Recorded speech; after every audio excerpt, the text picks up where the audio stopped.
వివిధ భారతి యూట్యూబ్ ప్రేక్షకులకు స్వాగతం, సుస్వాగతం. ఓం శ్రీ గణేశాయ నమః. ఓం శ్రీ సరస్వత్యే నమః. శ్రీ గురుభ్యో నమః. ఓం శ్రీ పరమాత్మనే నమః. వసుదేవ సుతం దేవం కంసచాణూరమర్దనం దేవకీ పరమానందం కృష్ణం వందే జగద్గురుం. ఓం శ్రీకృష్ణ పరబ్రహ్మణే నమః. శ్రీమద్భగవద్గీత అథ తృతీయోధ్యాయః కర్మయోగః. మనము ముందుగా ఇంతకుముందు భాగంలోని 31 మరియు 32వ శ్లోకములు ఒక్కసారి చదువుకుందాము. ఏమే మతమిదం నిత్యం అనుతిష్టంతి మానవా శ్రద్ధావంతో నసూయంతః ముచ్యంతే తేపి కర్మభిః ఏత్వేతదభ్యసూయంతః నానుతిష్టంతి మే మతం సర్వజ్ఞాన విమూఢాంస్తాన్ విద్ధి నష్టాన చేతసః. మనం ఇప్పుడు 33వ శ్లోకం నేర్చుకుందాం. నేను నిదానంగా చెప్తాను, మీరు నాతో పలకండి. సదృశం చేష్టతే స్వస్యాః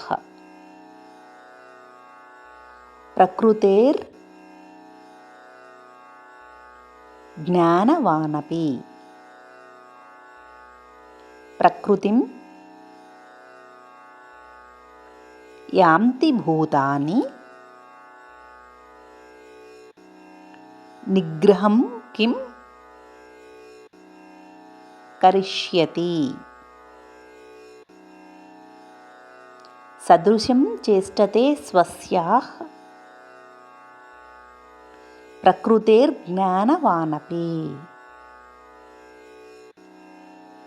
ప్రకృతిం యాంతి భూతాని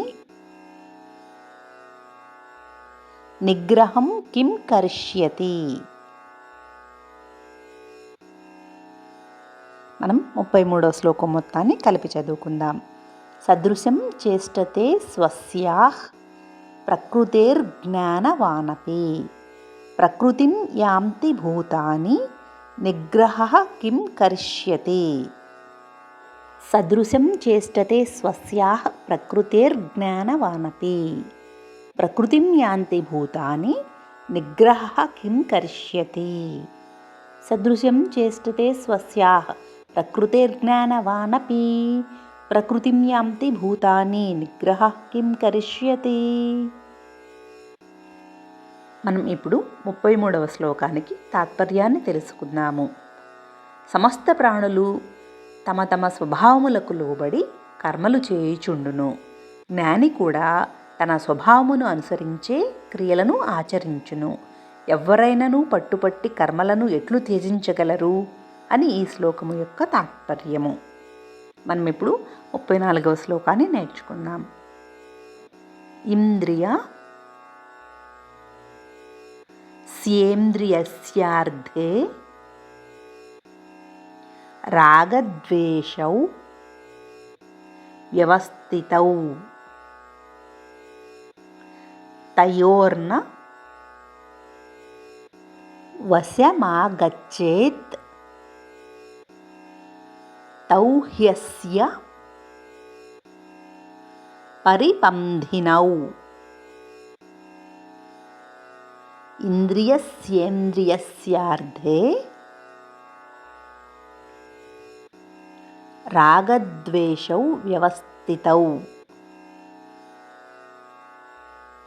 తయోర్న వశమాగచ్చేత్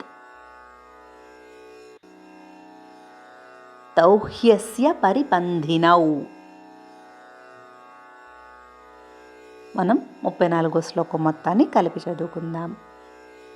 ఇంద్రియస్యేంద్రియస్యార్థే రాగద్వేషౌ వ్యవస్థితౌ తయోర్న వశమాగచ్చేత్ తౌ హ్యస్య పరిపంధినౌ. ఇంద్రియస్యేంద్రియస్యార్థే రాగద్వేషౌ వ్యవస్థితౌ తయోర్న వశమాగచ్చేత్ తౌ హ్యస్య పరిపంధినౌ. ఇంద్రియస్యేంద్రియస్యార్థే రాగద్వేషౌ వ్యవస్థితౌ తయోర్న వశమాగచ్చేత్ తౌ హ్యస్య పరిపంధినౌ. మనం ఇప్పుడు 34వ శ్లోకానికి తాత్పర్యాన్ని తెలుసుకుందాము. ప్రతి ఇంద్రియ విషయములందును రాగద్వేషములు దాగి ఉన్నవి. మనుష్యుడు ఈ రెండింటికి వశము కాకూడదు. ఎందుకంటే ఈ రాగద్వేషములే మానవుని శ్రేయస్సునకు విఘ్నకారకములు, మహాశత్రువులు అని ఈ శ్లోకము యొక్క తాత్పర్యము. తరువాయి భాగంలో మరో 2 శ్లోకాలను నేర్చుకుందాము. సర్వే జనా సుఖినో భవంతు, లోకా సమస్తా సుఖినో భవంతు. ఓం శాంతి శాంతి శాంతి.